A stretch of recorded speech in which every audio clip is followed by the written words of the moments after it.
There is a woman in the Bible who bought a field while her neighbors were still asleep. She saw the land. She thought about it. She did the math in her head, the cost, the soil, the harvest it could bring. And then, with the money she had earned from her own hands, she bought it. Nobody handed it to her. No husband signed for her. She is described in the longest passage about a single woman in all of Scripture, and not one line of it is about how she looked. Every line is about what she did. We will come back to her, because by the end you are going to see something in her story that almost everyone reads right past. But she is not alone. Hidden across the pages of the Bible, between the famous battles and the well-known miracles, there is a quiet thread of women who handled money in a way that drew the blessing of God. Not because they chased it, because of how they carried it. And here is the thing nobody tells you. The Bible never once praises a woman for being passive about provision. It praises the woman who works, the woman who plans, the woman who acts, the woman who gives. This is not a video about getting rich quick. This is not a video about a secret formula. This is not a video about a verse you can recite to make money appear. This is about 7 habits, real, practical, repeatable, that the women God blessed actually lived out. And every one of them is something you can begin this week. Quick word before we start. This is for encouragement and for learning, not financial advice. Use wisdom, seek good counsel, and test everything against Scripture for yourself. Stay with me, because the first habit is the one most people skip. Here is habit number 1. The women God blessed worked with their hands and made something of value. Go back to that woman buying the field. She is found in the very last chapter of the book of Proverbs. Chapter 31. For centuries, people have read her as a kind of impossible ideal, a checklist that no real woman could ever meet, but read her slowly, and she stops being a poster. She becomes a businesswoman. She gets up while it is still dark. She buys wool and flax and works it with willing hands. She makes linen garments and sells them. She supplies the merchants with sashes. The text literally says she perceives that her merchandise is profitable. That is not the language of a hobby. That is a woman watching her margins. There is a Hebrew word stamped on her at the very start of the passage. The word is chayil. Most translations soften it to virtuous, a virtuous woman, a woman of noble character. But chayil is a strong word. It is used for armies. It means strength, capability, force, the kind of competence that gets things done. The same word is used for mighty men of valor in battle. The Bible looks at this woman and reaches for a military word. So here is what most people miss. Her blessing did not fall out of the sky. It came through her hands. She created value, and then she sold it, and then she reinvested it. That is the engine underneath everything else she does. And you can hear the question forming. But I am not crafty. I do not sew. I do not have a trade. Stay with that thought, because the principle is not about wool. It is about this. She took a skill she had, turned it into something other people wanted, and let her own effort become her provision. For her, it was linen. For you, it might be a thing you cook, a thing you teach, a thing you organize, a thing you write, a thing you fix. The medium changes. The habit does not. You make something of value with what is already in your hands. There is a quiet dignity in that the world has almost forgotten. She did not wait to be rescued. She did not despise small beginnings. She picked up the flax that was in front of her, and she went to work. And her household never feared the winter, because she had built something through the warm months that would carry them through the cold. Now here is the part that matters. Watch how the chapter ends. After all the buying and selling and planning, the final line is not about her bank account. It is this: a woman who fears the Lord, she shall be praised. Her work and her worship were never two separate things. She built with her hands and she trusted with her heart at the same time. That is habit 1. And it is the foundation for all the rest. Which brings us to habit number 2. The women God blessed took initiative instead of waiting. There was a young widow named Ruth. She had lost her husband. She had left her own country to follow her mother-in-law, Naomi, into a land where she was a foreigner, a woman and poor. 3 strikes in the world she lived in. They arrived in Bethlehem with nothing. 2 widows, no income, no man to provide, no safety net. And here is what Ruth does. She does not sit down and wait for someone to notice them. She says to Naomi, "Let me go to the field and glean among the ears of grain." Gleaning was the ancient world's safety provision.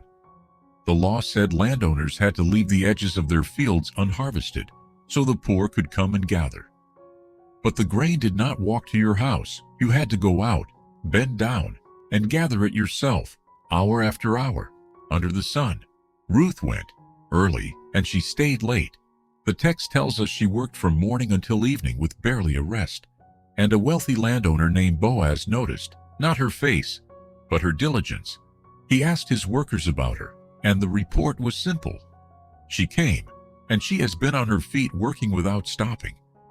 Pay attention to this. The blessing in Ruth's story is often told as a romance, and it becomes one. But the door to all of it opened because she took initiative. She moved toward provision instead of waiting for it to arrive. She put herself in the field where increase was even possible. You cannot glean from a field you never walk into. And this is where so many of us get stuck. We are waiting for the right time, for permission, for someone to hand us the opportunity, for the fear to go away first. Ruth did not wait for the fear to go away. She walked into a stranger's field as a poor foreign widow, which took more courage than most of us will ever need, and she started gathering. There is one more thing here. Notice that her initiative and her humility lived side by side. She worked hard, but she also stayed teachable, listened to wise counsel from Naomi, and honored the people around her. Initiative without humility becomes pride. Humility without initiative becomes paralysis. Ruth had both, and from that field came a marriage, a son, and a place in the family line of King David himself. The poor widow who refused to wait became a great-grandmother of a king. So habit 2 is simple to say and hard to do. Stop waiting. Walk into the field. If this is already stirring something in you, do me a small favor and subscribe. It genuinely helps these stories reach other women who need them. Now let us keep going, because habit 3 is one a lot of Christians feel strangely guilty about. Habit number 3. The women God blessed ran real businesses without shame. In the book of Acts, the gospel crosses into Europe for the first time, and the very first convert on the continent is a woman. Her name is Lydia, and Scripture introduces her not as someone's wife, not as someone's mother, but by her profession. She is a seller of purple from the city of Thyatira. You have to understand what that meant. Purple cloth in the ancient world was luxury. The dye was costly and difficult to produce. It came, drop by drop, from sea creatures, and the color was so expensive it was associated with royalty and wealth. To deal in purple was to run a high-end trade. Lydia was, in modern terms, a businesswoman in a premium market, and she was successful enough to own her own home and to have a household under her care. And here is what the Bible does with that. It does not apologize for it. It does not frown at it. It does not pull her aside and suggest that a godly woman should not be so involved in commerce. When her heart is open to the gospel, she is baptized, and the first thing she does with her means is open her home. She says to Paul and his companions, "If you have judged me to be faithful to the Lord, come to my house and stay." And the text says she persuaded them. She used her business, her home, and her resources to host the very first church in Europe. Here is what most people miss. Lydia did not have to stop being a businesswoman to become a woman of God. Her business became the platform for her generosity. The same hands that closed deals in purple cloth opened a door for the church. So if there is a voice in you that has whispered that wanting to build something, to earn well, to run a real enterprise is somehow less spiritual, I want you to hear this clearly. This is not greed. This is not vanity. This is not worldliness. It is stewardship. The question God asks is never simply how much you made. It is what you did with what you made. Lydia made a great deal, and she turned it into a home for the gospel. Now watch this. The two things we are tempted to keep separate, faith and enterprise were never separate in her. Her ledger and her altar were in the same house. Habit 3 is to stop being ashamed of building something and start asking what you will build it for, which leads us straight into habit number 4. The women God blessed acted fast and acted wisely in a crisis. Her name was Abigail, and she was married to a wealthy fool. The Bible is unusually blunt about her husband Nabal. It says he was harsh and badly behaved, and his own name meant fool. He had great flocks and great wealth, and almost no sense. One day Nabal insulted David, at that time a warrior with hundreds of armed men, and refused him basic hospitality. David's response was immediate and dangerous. He strapped on his sword and set out to wipe out every male in Nabal's household by nightfall. Abigail had hours, maybe less. And here is what she does. She does not freeze. She does not wait for her foolish husband to fix the mess he made. She moves. She quickly gathers a generous provision: bread, wine, prepared meat, grain, raisins, fig cakes, loads it onto donkeys, and rides out to meet 400 angry men. She uses her own judgment, her own resources, and her own words. She intercepts David, bows before him, takes responsibility she did not even cause, and speaks with such wisdom that David stops in his tracks and blesses her for her discernment. She saved every life in that household before the sun went down. And here is the quiet ending. About 10 days later, Nabal died, and David, who never forgot her wisdom, sent for Abigail and married her. The woman who acted decisively in a crisis went from being tied to a fool to being the wife of the future king. Stay with me on this, because there are 2 habits braided together in Abigail. The first is speed. When the moment came, she did not delay. The second is wisdom. Her speed was not panic, it was prepared judgment. She knew what she had, she knew what was needed, and she deployed it instantly and graciously. Money rewards exactly this combination. Opportunities and emergencies both arrive on short notice, and they almost never wait for you to feel ready. The woman who has thought ahead, who knows her resources, and who can act without freezing. She is the one standing when the dust settles. Habit 4 is to prepare in the calm so you can move in the storm. Now, habit number 5, and this one is for anyone who has ever looked at what little they have and felt it was not enough. There was a widow, we are not even told her name, in the time of the prophet Elisha. Her husband had died and left her in debt, and the creditor was coming to take her 2 sons as slaves to settle it. She was out of options and out of time, so she cried out to the prophet for help. And Elisha asked her a question that changes everything. He does not ask what she needs. He asks what she already has. "Tell me," he says, "what do you have in the house?" And her answer is heartbreaking in its smallness. "Your servant has nothing in the house," she says, "except a small jar of oil." Nothing except one small jar of oil. Watch what happens next. Elisha tells her to go to all her neighbors and borrow empty vessels, and not just a few. Then to shut the door and pour her one small jar into all of them. And she does it. She pours, and it keeps flowing, jar after jar after jar, until every borrowed vessel in the house is full, and there is not one container left. Then he tells her, "Go, sell the oil and pay your debt, and you and your sons live on the rest." Here is what most people miss, and I do not want you to miss it. God did not start with nothing. He started with the one thing she already had. The miracle did not bypass her small jar of oil. It multiplied it. You have a small jar of oil. I promise you that you do. It is the skill you dismiss because it comes easily to you. It is the little bit of savings you think is too small to matter. It is the one connection, the one tool, the 1 hour in your day. We waste so much time grieving the vessels we do not have that we never pour out the one we do. And notice, she had to do 2 things. She had to gather the empty vessels first, in faith, before there was anything to fill them.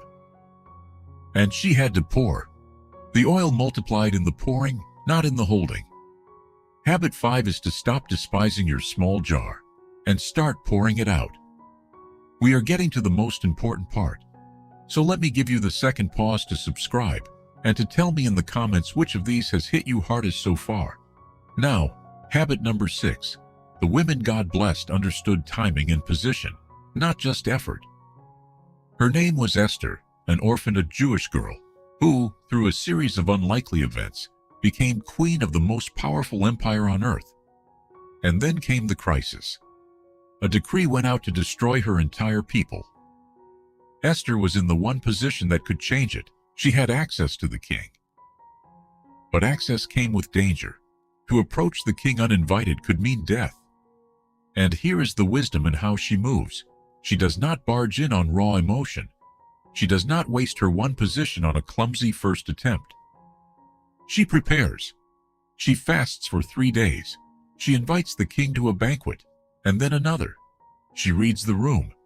She waits for the exact moment when the king's favor is highest and the villain's guard is lowest, and only then does she make her appeal. Her timing is so precise that the entire situation reverses, and her people are saved. Her cousin Mordecai had said the words that captured it. Who knows whether you have come to the kingdom for such a time as this? Pay attention to this, because effort alone is not the whole story. Esther worked, yes, but her breakthrough came from understanding where she already stood and when to move. There is a kind of striving that is really just bad timing repeated loudly. And there is a wiser way that asks 2 questions. What position has God already placed me in? And is this the right moment to use it? You may be underestimating the position you are already in, the relationships you already have, the room you are already in that someone else would give anything to enter. Habit 6 is to stop only asking how hard you are working, and start asking where you are standing and whether now is the time to move.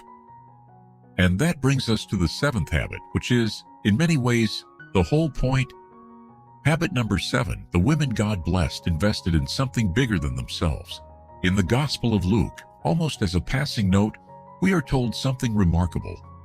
As Jesus traveled and preached, he was accompanied not only by the 12, but by a group of women, Mary called Magdalene, Joanna the wife of a man named Chusa, who managed Herod's household, Susanna, and many others. And here is the line that is easy to read right past. These women, the text says, were supporting them out of their own means. Out of their own means. Think about that. The earthly ministry of Jesus and the years of teaching, the journeys, the meals, the needs of that traveling group, was funded in part by women using their own money. Joanna was connected to wealth and power in Herod's court. These were women of resources, and they chose to invest those resources into the most important work that has ever happened on this earth. They will never be famous the way the 12 are, but the work could not have gone forward without them. They are the quiet partners behind the story. Here is what most people miss about wealth, and it is the thread that runs through all 7 women. Not one of these women is praised simply for accumulating. The Proverbs woman gave to the poor. Lydia opened her home. The widow's oil paid a debt and saved her sons. And these women in Luke poured their means into the kingdom. Every single one of them is blessed in the using, not merely in the having. Because money was never the destination, it was always the tool. The Bible's vision of a blessed woman is not a woman sitting on a pile of gold. It is a woman whose hands are full enough to give, whose home is open enough to host, whose resources are deployed towards something that will outlast her. Habit 7 is the one that gives the other 6 their meaning. You build so that you can give. So let us bring it home. Here are the 7 habits, quickly, so you can hold them. 1. They worked with their hands and made something of value. 2. They took initiative instead of waiting. 3. They ran real businesses without shame. 4. They acted fast and wisely in a crisis. 5. They multiplied the small thing they already had. 6. They understood timing and position, not just effort. And 7. They invested in something bigger than themselves. Now let me leave you with 3 things to carry out of here. The first is simply this. The women God blessed in the Bible were not passive. Every story we walk through was a story of action, of hands, feet, decisions, and risk. Blessing in Scripture almost always meets a woman in motion. The second is more personal. You already have your small jar of oil. You do not need to wait for more before you begin. The field is already there to be gleaned. The skill is already in your hands. The position you are in right now may be exactly the one God means to use. Start with what you have, where you are. And the third, this is the one I want you to feel. At the end of her chapter, the Proverbs woman is not praised for her profit. She is praised because she feared the Lord. Every one of these women held their money with an open hand because they understood that they were never the owner, only the steward. The most blessed thing you can do with what you build is to hold it loosely enough to give it away. Money makes a terrible master and a wonderful servant. These women made it serve. So let me ask you, of these 7 women, the builder, the gleaner, the businesswoman, the peacemaker, the widow with her oil, the queen, the quiet investors, which one are you most like right now? And which one do you most need to become? Tell me below. I read them, and I would love to know which story found you today. If this encouraged you, subscribe and stay with us, because we are walking through the riches hidden all through Scripture. One story at a time. Until next time, go work, go give, and go in peace.